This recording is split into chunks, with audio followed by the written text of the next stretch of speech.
Snake, are you all right? I've been better. What about Eva? I healed her up. She can manage. Good. Snake, you'll take the lead and break through the enemy's line of defense. Eva will ordinarily be following behind you. If you lie on your belly, she'll lie down as well. If you slip and fall off a cliff, she'll follow right behind. You can call out to Eva by pressing the action button. Head to the lake along with Eva.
The enemy!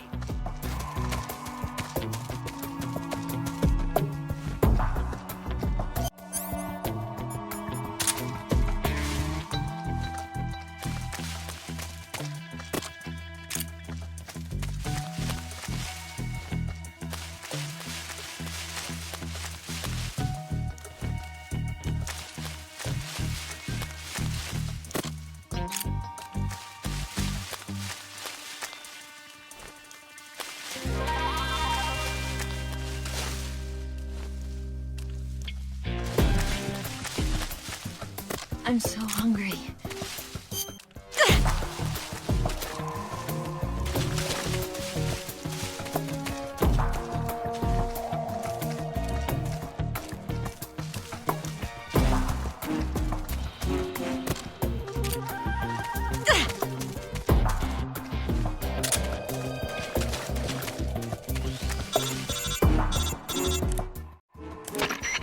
Snake, the lake is just over that cliff. Eva should be able to climb it if you help her. Keep her close to you.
Freeze.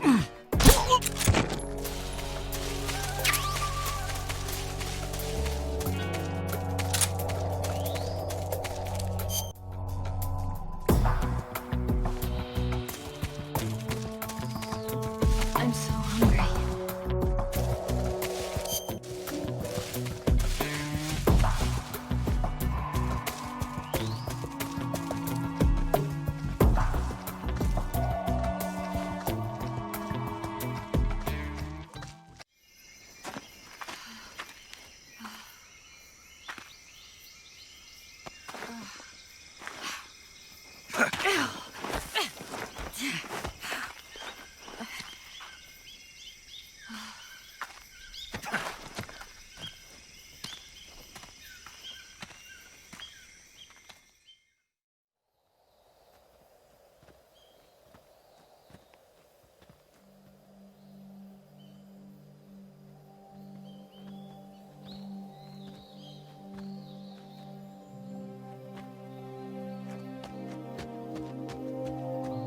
Come on, Snake.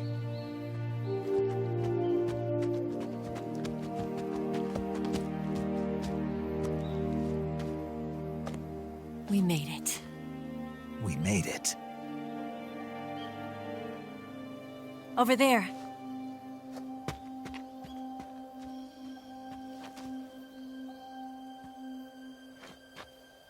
It's the boss, isn't it? I'll go get the wig ready to take off. Right. I'll leave you two alone. But come back in one piece, okay?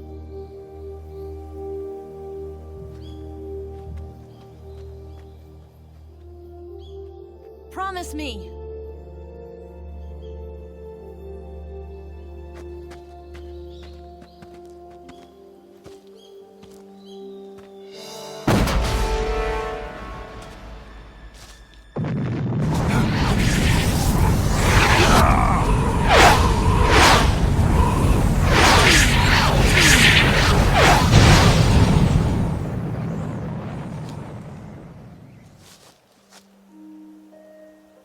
Life's end. Isn't it beautiful? It's almost tragic. When life ends, it gives off a final lingering aroma.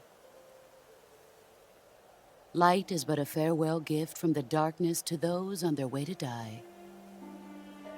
I've been waiting, Snake, for a long time. Waiting for your birth, your growth, and the finality of today. Boss. Why are you doing this? Why? To make the world one again. The world used to be whole. But with the end of the Second World War, the philosophers began to fight amongst themselves, and the world was torn apart. The Cobras, my comrades who trained and fought alongside me, were torn apart as well. The foibles of politics and the march of time can turn friends into enemies just as easily as the wind changes. Ridiculous, isn't it? Yesterday's ally becomes today's opposition. And this Cold War? Think back. When I was leading the Cobras, America and Russia were fighting together. Now, consider whether America and Russia will still be enemies in the 21st century. Somehow I doubt it. Enemies change along with the times, the flow of the ages, and we soldiers are forced to play along. I didn't raise you and shape you into the man you are today just so we could face each other in battle. A soldier's skills aren't meant to be used to hurt friends. So then what is an enemy? Is there such a thing as an absolute timeless enemy? There is no such thing, and never has been. And the reason is that our enemies are human beings like us. They can only be our enemies in relative terms. The world must be made whole again. The philosophers must be reunited. I will devote my skills to that purpose. And with the Colonel's money, I will achieve that end. Just as I once created the Cobras. They are my family. I may no longer be able to bear children, but I still have a family. It was November 1st, 1951. I was in the Nevada desert participating in atomic testing. The name Nevada is derived from Spanish, covered in snow, white as snow. And snow is exactly what I saw in that Nevada desert. It froze my blood white. Snake, you were an atomic test subject, weren't you? On Bikini Atoll. That's part of the reason I was drawn to you. You and I are alike. We're both slowly being eaten away by the karma of others. We'll never have the chance to die peacefully of old age. We have no tomorrow. But we can still have hope for the future. In 1960, I saw a vision of the ideal future from space. 3 years earlier, the Soviet Union had succeeded in launching Sputnik, the first man-made satellite in history, into orbit. This came as a huge shock to the United States. In response, America threw everything it had into its own manned spaceflight project, the Mercury program. Even as the Soviets seemed poised to send their first man into space, America was still experimenting with chimpanzees and rockets. The government wanted human data. So they secretly decided to send a human being into space. I was the one they chose. At the time, they didn't have the technology to block out cosmic rays, and whoever they sent up would inevitably be exposed to heavy radiation. That's why they chose me. After all, I'd already been irradiated once. Of course, you won't find any of this in the history books. I could see the planet as it appeared from space. That's when it finally hit me. Space exploration is nothing but another game in the power struggle between the US and the USSR. Politics, economics, the arms race, they're all just arenas for meaningless competition. I'm sure you can see that, but the Earth itself has no boundaries. No East, no West, no Cold War. And the irony of it is, the United States and the Soviet Union are spending billions on their space programs and the missile race, only to arrive at the same conclusion. In the 21st century, everyone will be able to see that we are all just inhabitants of a little celestial body called Earth. A world without communism or capitalism, that is the world I wanted to see.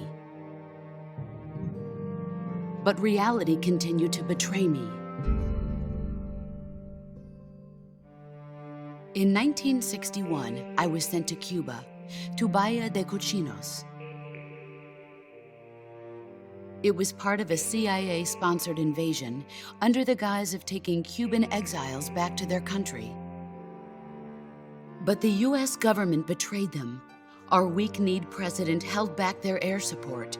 Defenseless, the exiles were annihilated by the Cuban army. All I could do was watch in silence. I was set up by the very country I'd sacrificed so much for, by the very government I dedicated my life to defending. I was driven from the surface world, and I went underground. Then, 2 years ago, I faced the Sorrow, my old comrade in battle. He was my friend. But one of us had to die. I was left with no choice. The Sorrow gave his life for me. There is no enmity between us. One must live, and one must die. That was the mission. The ones who gave me that mission were the philosophers. Early in the 20th century, the true holders of power in the United States, the Republic of China, and the newly formed Soviet Union gathered together in a secret meeting that would later be known as the Wise Men's Committee. The secret pact they formed there marked the beginning of the philosophers. But the last of the original members died in the 1930s. After that, the organization began to run out of control, and the Wise Men's Committee degenerated into a mere shell of its former self. The philosophers of today have no sense of good or evil.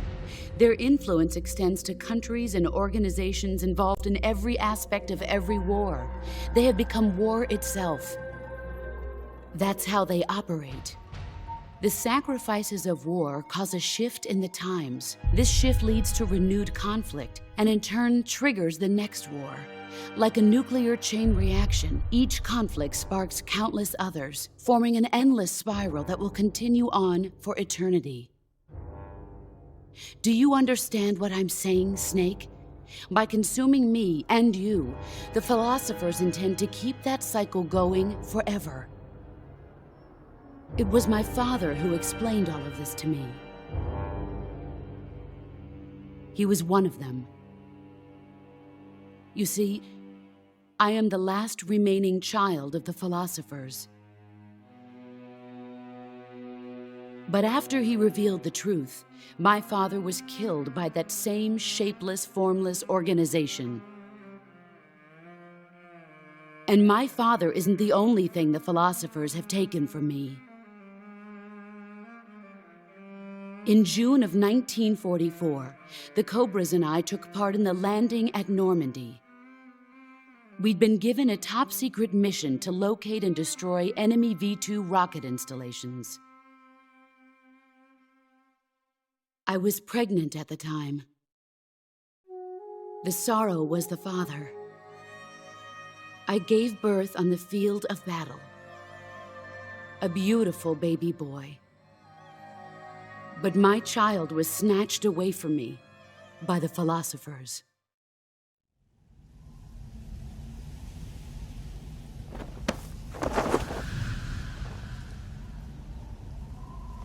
Look at this scar. This is proof that I was once a mother. I gave up my body and my child for my country. There is nothing left inside me now. Nothing at all. No hatred, not even regret. And yet sometimes at night, I can still feel the pain creeping up inside me, slithering through my body like a snake.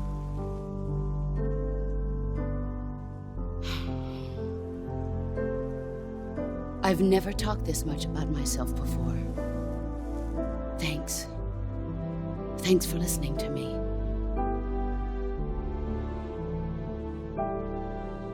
I feel content. Snake, commence the operation. I raised you. I loved you. I've given you weapons, taught you techniques, endowed you with knowledge. There is nothing more for me to give you. All that's left for you to take is my life, by your own hand. One must die, and one must live. No victory, no defeat. The survivor will carry on the fight. It is our destiny. The one who survives will inherit the title of boss. And the one who inherits the title of boss will face an existence of endless battle. I'll give you 10 minutes. In 10 minutes, MiGs will come and bomb the hell out of this place. If you can beat me in less than 10 minutes, you'll be able to escape in time. Let's make this the greatest 10 minutes of our lives, Jack. Boss? You're a soldier. Finish your mission. Prove your loyalty. Face me. Let's see what you're made of.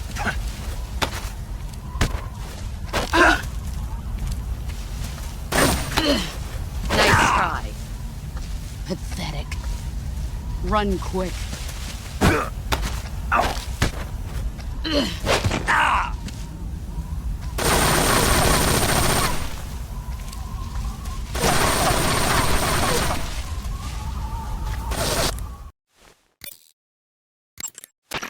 Snake, it's time to complete your final mission. This is where you fulfill your loyalty to your country, and perhaps to her as well. You must defeat the boss. The firepower of that Patriot pistol the boss is using is beyond compare. In a straight shootout, you'd lose every time.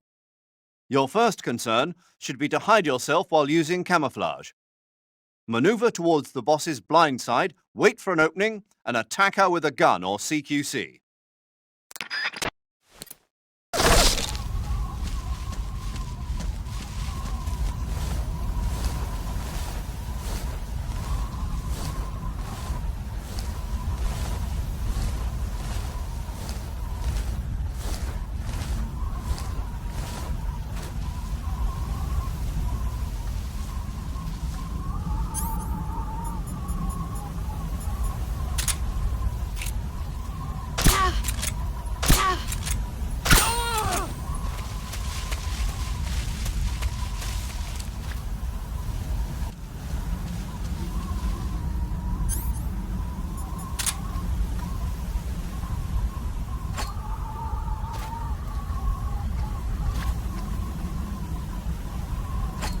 Where did you go? I found you.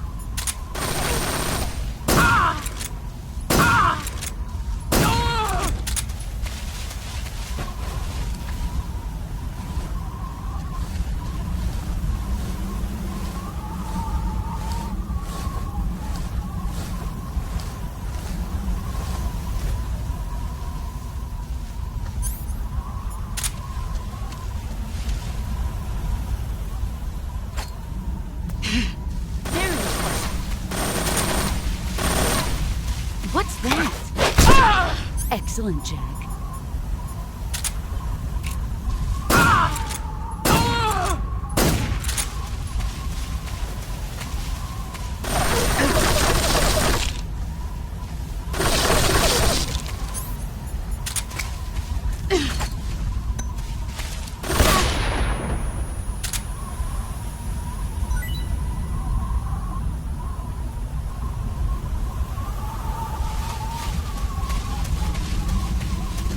Here I come!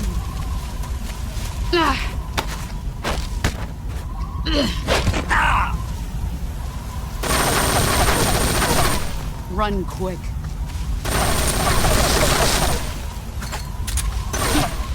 I can't see.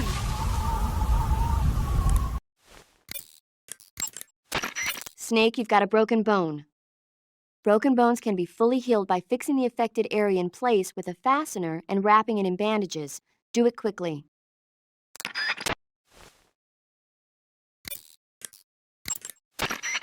That gun the boss is using is a one-of-a-kind sidearm she had made especially for her. They call it the Patriot. Basically, they took the Army's experimental XM16E1, cut the barrel short, and took off the stock. It handles like a handgun, but it's got the stopping power of a rifle. Because the barrel is cut so short, it's got some nasty recoil, though. I can't believe she's using it with one hand. Now I see why she's the leader of the Cobras and a legendary hero. As long as the boss is firing that Patriot at you, frontal attacks are gonna be useless. Get around to her back or side and attack her from there. Move!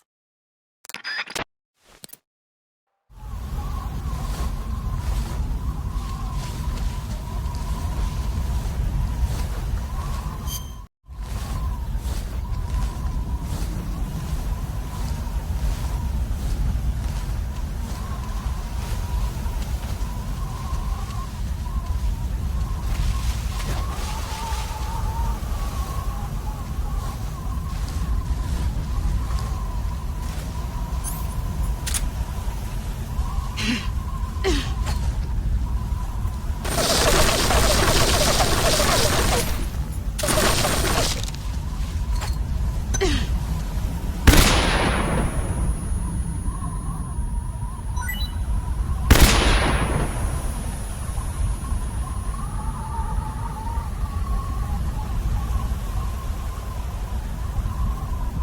what you're made of.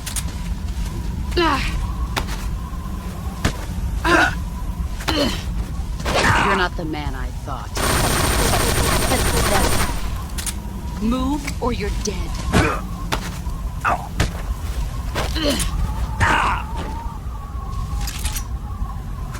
I'm disappointed.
Take this.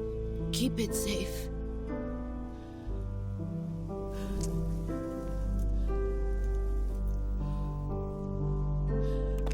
It's our only hope.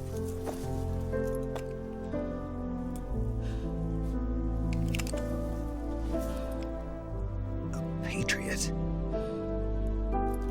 Why are you giving me this? Jack. Or should I say, Snake. You're a wonderful man. Kill me. Kill me now. Do it.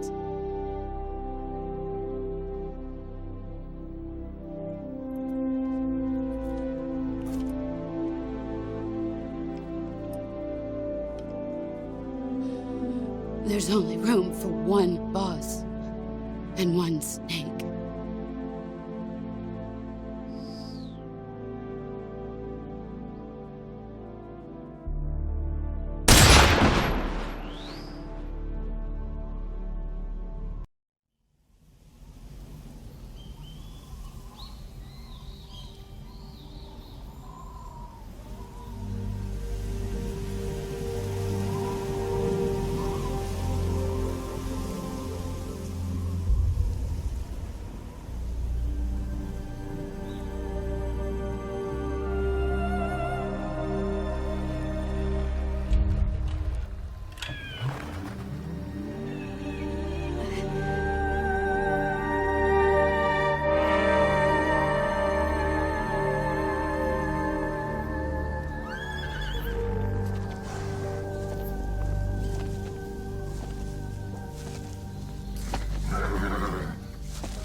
Ready to go, Snake?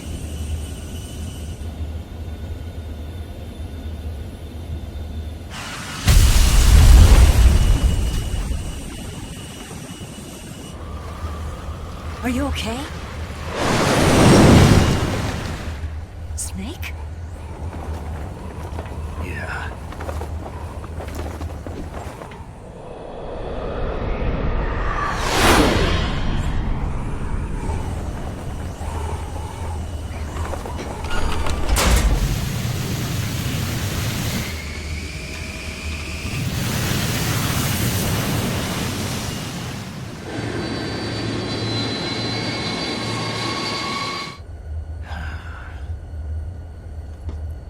I told you you could trust me.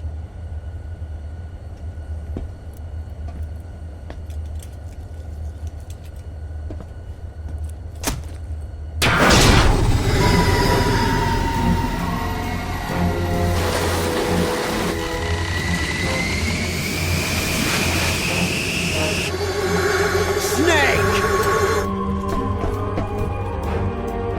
Ocelot! We're not done yet.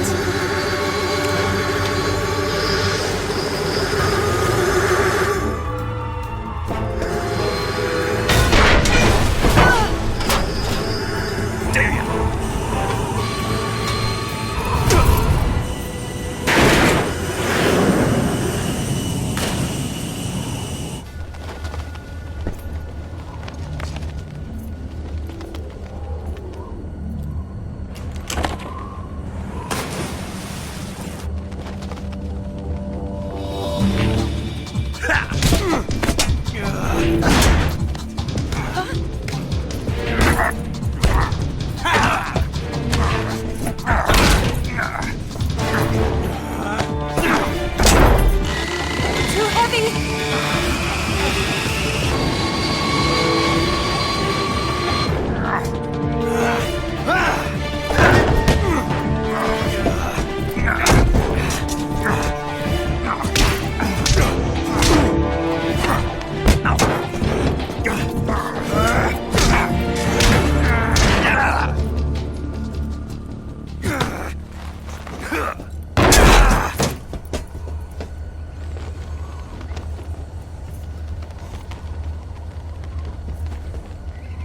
Snake, try to remember some of the basics of CQC.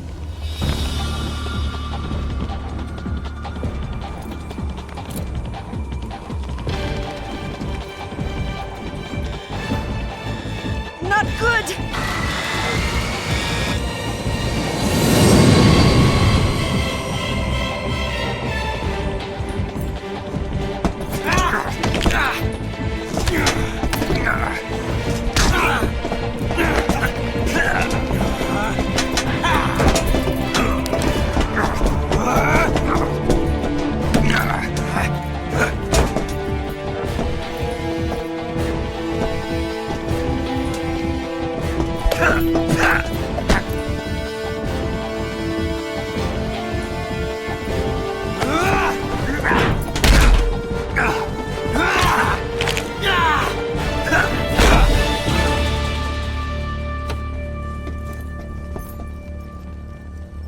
I picked up a few new moves.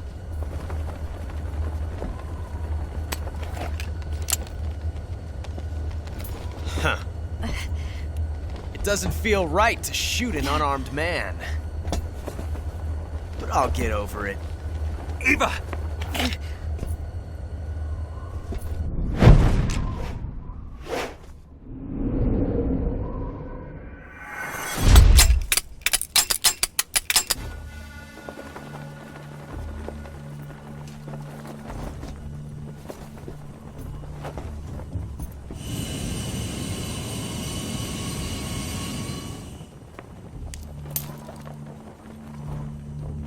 What do you say to one last showdown? Yeah, all right.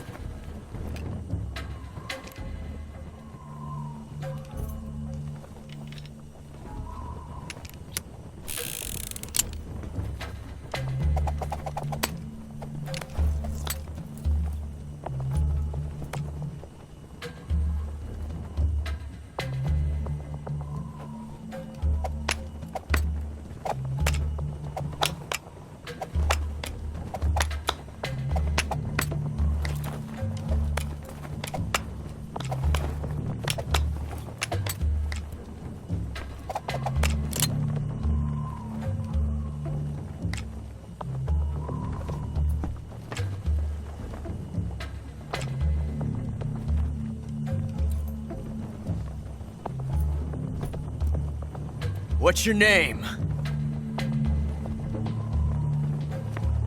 Snake. No. Not that name.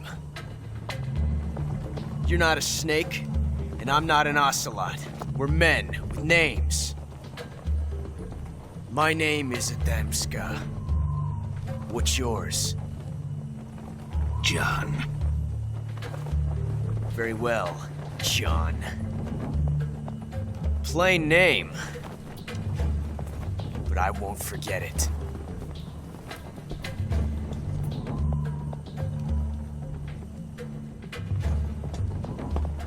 Come on!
Looks like your luck has beat mine again. But why didn't you pull the trigger?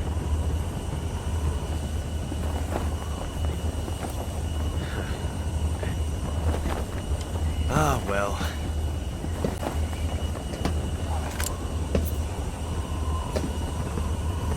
Till we meet again, John.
We made it. Yeah, we sure did.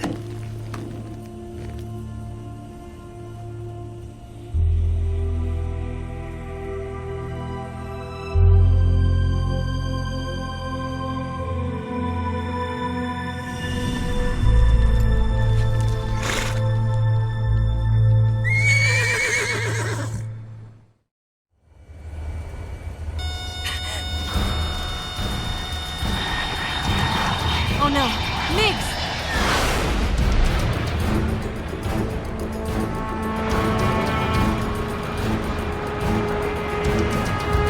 There's no way out! What are we gonna do? We've come too far to let them stop us now. Those things have got to be armed. It's no use. There's no way we can outmaneuver them.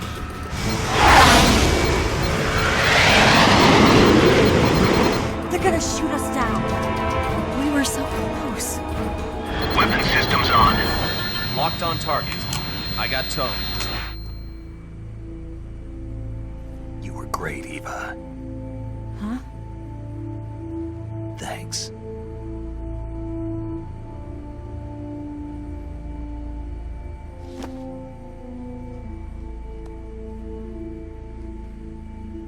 Bulk 19, this is Control. Stand by for a direct order from the chairman. Bulk 19, return to base immediately.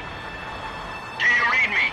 This This is a direct order from Comrade Khrushchev. Return to base immediately. Vault 19, do you copy? Understood. Aborting mission. RTB. Look! The MiGs are turning back! Woo!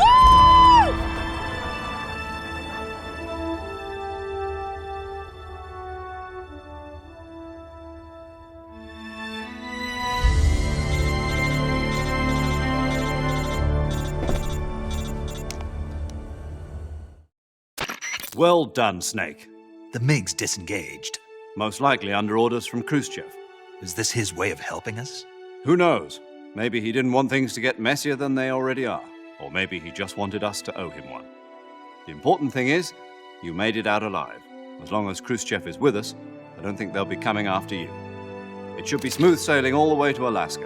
I'm sending someone out to Galena Base to meet you. To meet me? The DCI and the President himself are waiting at Langley.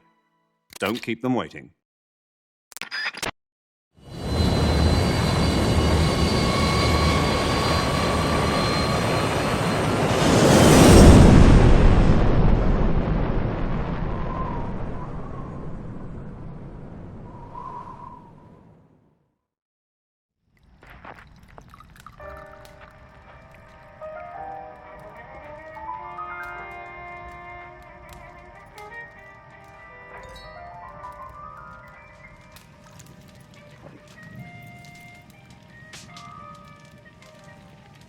So what are you going to do now? Go back to the KGB? What do you want me to do? Did you ever think about coming back to America? I can't go back. I've left America behind me. But you saved this country. I didn't do it alone.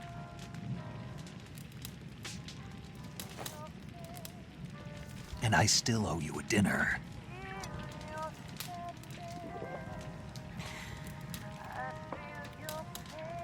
Is that part of your mission too?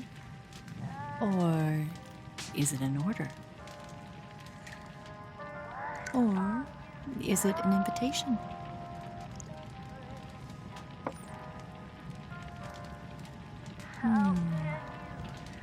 Or a proposal? I don't take orders from anyone now.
Scholars tell us that the first spy in history was the snake in the book of Genesis. In that story, it was Eve who was tempted by the snake in the Garden of Eden. But this time around, it was I who tempted the snake and got away with the forbidden fruit of knowledge. Forgive me, Snake.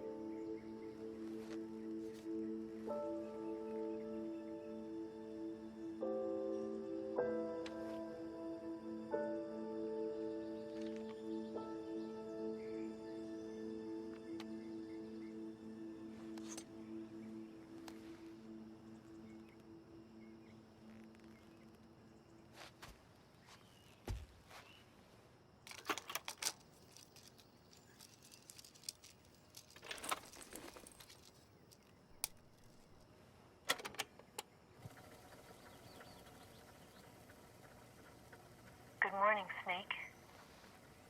I hope you slept well. First of all, I have to apologize. I wasn't sent by Khrushchev. I'm not a KGB spy, and I never worked for the NSA. I'm an agent of the People's Republic of China for the General HQ 2nd Department of the People's Liberation Army. It was all a lie. I tricked you. And I'm sorry.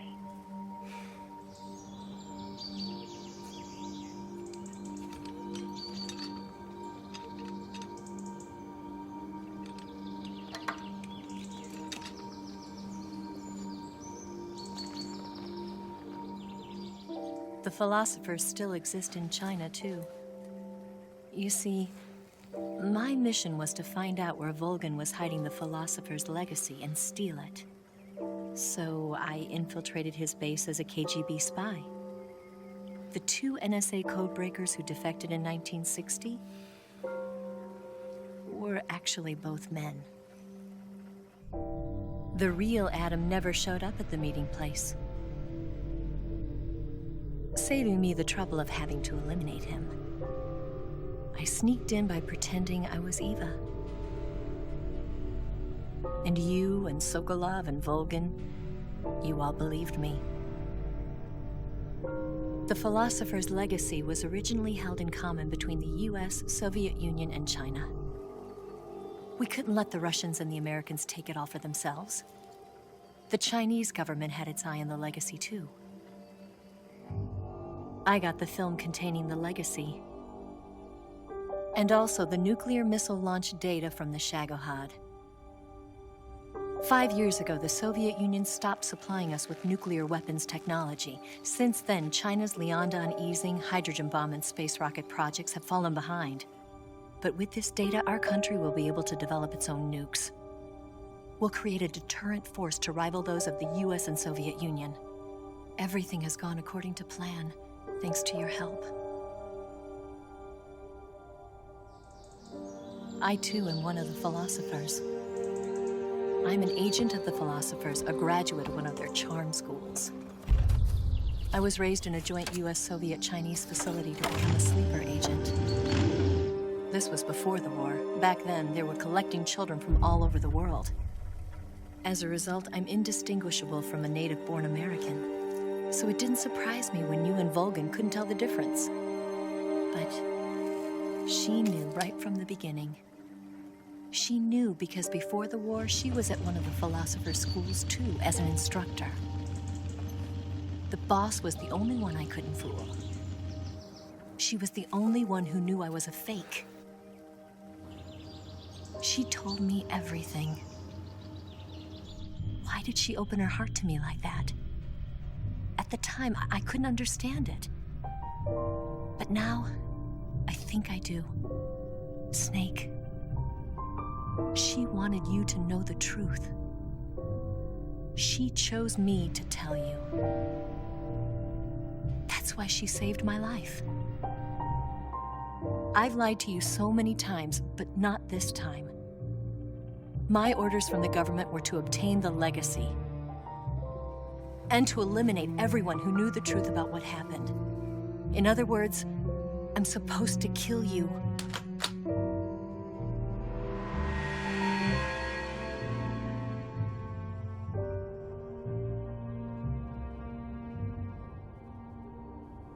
But I can't do it. Not because we loved each other. And not because you saved my life. But because I made a promise to the boss. And I intend to keep it. I just wanted you to know. And you have to live.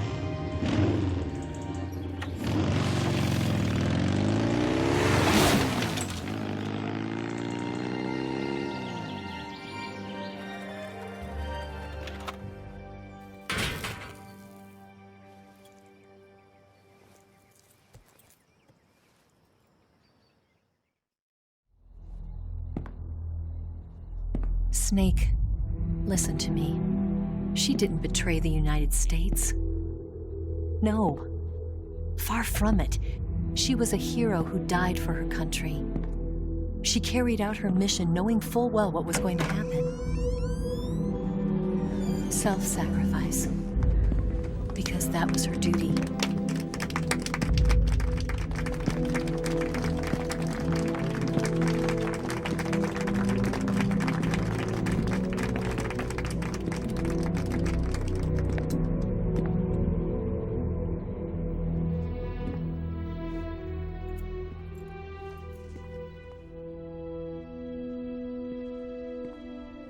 You are above even the boss.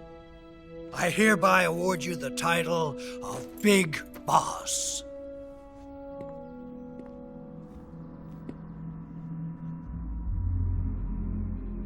You are a true patriot.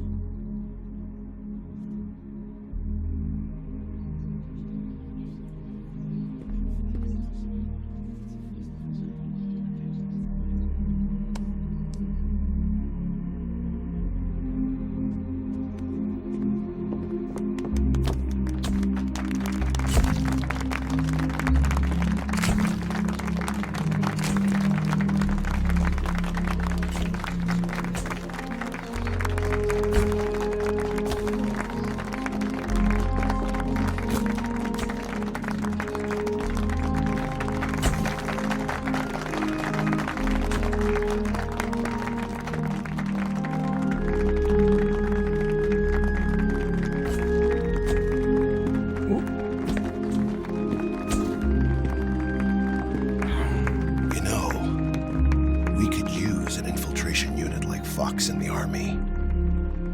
Someone like him to handle our top secret sneaking missions for us. A man who combines the qualities of a soldier and an agent. The boss's defection was a ruse set up by the US government. It was all a big drama staged by Washington so they could get their hands on the philosopher's legacy. And the boss was the star of the show. They planned it so that they could get the legacy that Colonel Volgin inherited and destroy the Shagohod at the same time. Only a legendary hero like the boss could have earned Volgin's trust. Finding out where the philosopher's legacy was hidden was to be her greatest mission. Everything was going according to plan. But then something happened that no one could have predicted. Colonel Volgin fired an American-made nuclear warhead at Sokolov's research facility. Khrushchev demanded that the US government provide proof that it wasn't involved.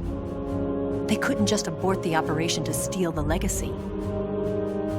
So the operation itself was greatly expanded and revised. The authorities in Washington knew that in order to prove its innocence, they'd have to get rid of the boss, and that one of their own would have to do the job. The public couldn't be allowed to find out about it. Not ever. This, they concluded, would be the best way to keep the whole thing under wraps. The boss wouldn't be allowed to come back home alive, and she wouldn't be allowed to kill herself. Her life would be ended by her most beloved disciple. That was the way the government wanted it. That was the mission she was given, and she had no choice but to carry it out. Her death at your hands was a duty she had to fulfill. Out of duty, she turned her back on her own comrades. A lesser woman would have been crushed by such a burden. The taint of disgrace will follow her to her grave. Future generations will revile her. In America as a despicable traitor with no sense of honor. And in Russia as a monster who unleashed a nuclear catastrophe. She will go down in official history as a war criminal. And no one will ever understand her. That was her final mission. And like a true soldier, she saw it through to the end. But I think she wanted you, of all people, to to know the truth. She wanted to live on in your memory. Not as a soldier, but as a woman. But she was forbidden to tell you herself. And that's why she told me. Snake, history will never know what she did. No one will ever learn the truth. Her story, her debriefing, will endure only in your heart.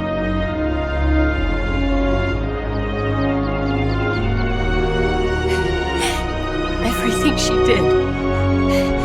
did for her country. She sacrificed her life and her honor for her native land. She was a real hero. She was a true patriot.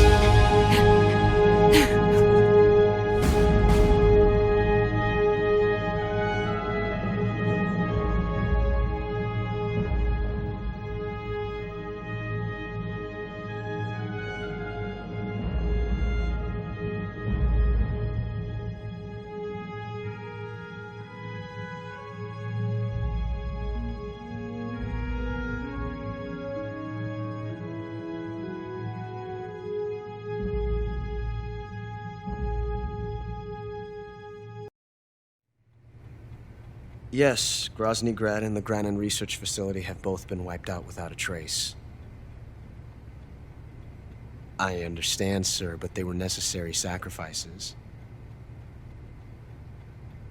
Yes, the CIA has taken care of the boss themselves. I believe the White House will be satisfied. Khrushchev is finished. Your time has finally arrived. Yes, the American president is relying on us to keep a lid on the whole affair. We've got him by the balls. It should make a valuable trump card in future negotiations. Yes, Chief Director, of course. I'll keep the KGB informed.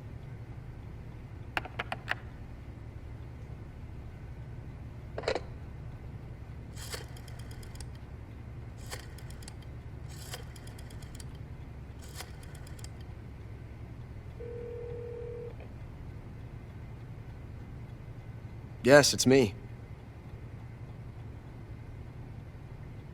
The boss has accomplished her mission. The philosopher's legacy is now safely with us, in America's hands. With this money, yes, the philosophers can finally be revived. The film we handed the Chinese was a fake. Peking must be in an uproar right about now. I'm afraid so. Only half the money has made it back to the United States. The KGB must still have part of the legacy. Yes, the weapon has been reduced to ashes. That's right. Grozny Grad has been obliterated by the Davy Crockett we brought in as well. Yes, that was the boss's work too. Speaking of which, I've obtained something from Granin that you might find interesting. It's a revolutionary new nuclear attack system. Perhaps it might just come in handy someday. Yes, we have Snake to thank for that. Khrushchev believed it as well. Yes, they bought our story. I don't think they'll be making a fuss. The secondary alert has been lifted as well. And the Soviets still haven't discovered my true identity. They have no idea that I've been triple-crossing them. I will continue my activities as a contact for the new government. Yes, it appears that no one knew that I was Adam. Of course.